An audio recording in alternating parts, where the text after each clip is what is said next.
This elephant sword didn't do anything in the entire Enies Lobby arc. It was useless, pointless, but you know what I think? I think this elephant sword was a foreshadowing, a hint, or a secret clue that connects Zunesha and Joyboy to Enies Lobby. So stay tuned until the end of the video as we discuss Zunesha's mind-blowing origins and its final destination.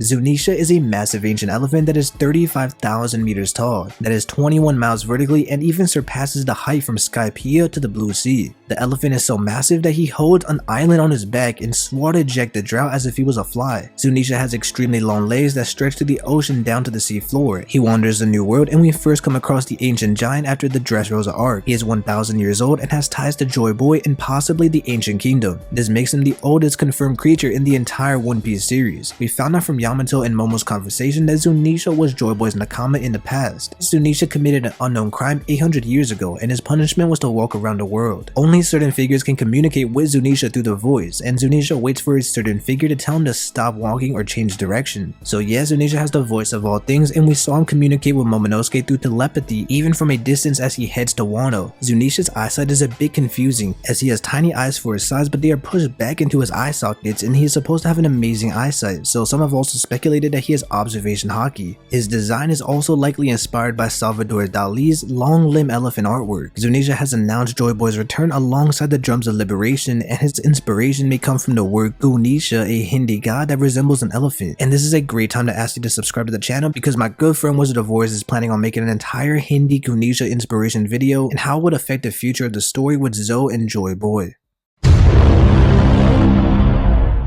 There has been dozens of theories surrounding Zunesha over the years. Many of them include his crime and punishment, so I will speculate on these topics. The focus of this theory is the origins of Zunesha, his race, and where Zunesha's final destination is. During the Zoe chapter, we met a goat mink named Dr. Miyagi. In chapter 822, Miyagi has a conversation about Zunesha and the Ming's history. He tells Chopper that since the beginning of the Ming's race, they've always lived on Zoe. He says that if Zunesha has a will and is not a mindless slave, he would like to ask you one question. What is your final destination? Oda is implying that Zunesha is searching for a specific location or for something in particular. The obvious answer will be Wano, as we know Zunesha says Joyboy has returned, but that doesn't make too much sense since we know that Zunesha was aware of Wano from the Ming's history with the Kozuki clan. A great possibility is that Zunesha was always looking for the next Joyboy this entire time. And so this theory about speculating where Zunesha will finally end up is the part 2 to my Kokoro and Tom video of the One Piece being at Enies Lobby. So if the One Piece really was at Enies Lobby, let's look at the hints that Enies Lobby and its connections to Zunesha and why it matters. I believe that Zunesha's final destination will be Enies Lobby, and it will be powerful enough to destroy the massive gates of justice. During Enies Lobby, it was foreshadowed that the island was floating. This could be a hint with Kaido and Momo's devil fruits having the ability to levitate islands. If you look at Enies Lobby in this geography, there's absolutely no way that it was naturally being held up there and connected to the surrounding area. The point is that Enies Lobby or the Judicial Island was not a natural formed island. Another similarity to Wano is that Enies Lobby also has a massive waterfall. I spoke about how Skypiea and Wano are connected to the Ancient Kingdom before. The waterfall at Enies Lobby could have been another island that was meant to be hidden from the world with closed borders, and I also spoke about how there might have been Sea Prism Stone underneath Enies Lobby in my past video. The idea of a levitating island was first introduced in Skypiea, but we also see it with Onigashima. So the more and more we look at it, the more connections begin to stack up. The pure weight should be more than enough to tank this island falling down into the waterfall. So this hint of Enies Lobby being a floating island, I think that we will see that it's actually true. The foreshadowing is there, and we just got done seeing from Skypiea the islands actually can float. There's other possibilities like Shiki or Fujitora levitating the island, but we'll have to wait and see how the formation of the island was even possible. And now let's talk about the elephant connection.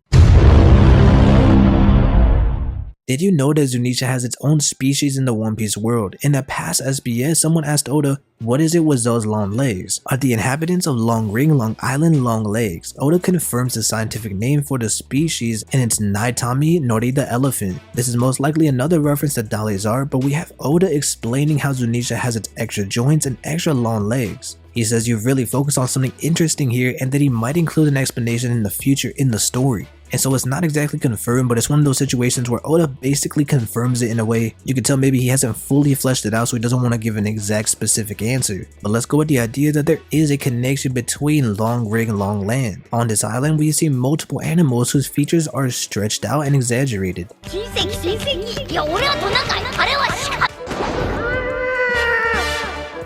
It also proves that Zunesha is from a certain species of long-leg elephants, so are they all as massive as he is? I guess we'll have to wait and see. So what if Zunesha is actually from Long Ring and his final destination was Enies Lobby? The only memorable aspect of Long Ring Island is the fact that it is a vast grassland with a ring. Luffy describes it as an endless field and it feels deserted and abandoned. If Zunesha is connected to Joyboy, it could be a situation where there was a Buster Call type situation attack on his homeland. Another possibility is that an ancient weapon was involved and this is what destroyed the island. But what if Zunesha's crime was actually destroying his own land? What if Zunesha stepped through the island after being gigantified? The ring shape could be the result of a footprint where Zunesha stepped through the island to the depths of the ocean. The real reason why it matters is because think about how close Long Ring Long Land is to Enies Lobby. Aokiji even goes out of his way to mention this when the Straw Hats leave the island to point out how close they will be to the government base. And finally, I'll leave you with one final piece of information before I discuss the theory and prediction of Zunesha's final destination being Enies Lobby. The Long Ring Island arc is one of the worst arcs in One Piece. This also makes it one of the most forgettable arcs in the entire series. There is one small detail I think is worth mentioning. Do you remember the character named Tonji? He was the man who built the bamboo stilts and was left behind by his tribe. These stilts were made of bamboo, and what is an animal that likes to eat bamboo?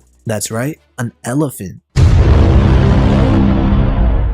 So finally getting into Enies Lobby, we have a battle between Straw Hats and the CP9. Spandam reveals his sword, which is interesting because it's a creation by the genius Dr. Vegapunk. A sword that consumed a Zozo fruit named Funk Freed. 600 chapters down the line and we still don't know how it's possible. And it does add to the intrigue of Dr. Vegapunk. I've seen many theories that Zunesha will grab the giant sword of Onigashima, and I think it does come from this sword elephant connection, but I'm not exactly sure. In Big Mom's defeat during Wano, she claims that the One Piece is at Wano, or at least some of it. This hints even further that Joyboy has a connection with Wano, and now with his return it's even more apparent. And what would you say if the elephant sword was not the only elephant reference at Enies Lobby? Did you know that within the bridge of Enies Lobby there is an elephant design mixed with what resembles Wano? And you could even see this for a while until Luffy and Lucci's fight ended up destroying the entire surrounding area. On the final page of chapter 408, we see elephants throughout the entire building with the same wave designs that Ryuma had during Thriller Bark. And Thriller Bark also was a reference to Wano, as that is where we first hear about Kaido, Ryuma, and many other Wano connections. We all know that Oda loves to foreshadow. Long Ring might seem like an irrelevant island, but what if Oda always decided to tie it all back together with Zunesha and Joyboy? And so with these multiple elephant references, let me know in the comments, do you think that Zunesha's final destination will be Enies Lobby as he breaks down those massive gates? If the One Piece really is at Enies Lobby, you would think that Joyboy and Zunesha would really have a strong connection to the island as well.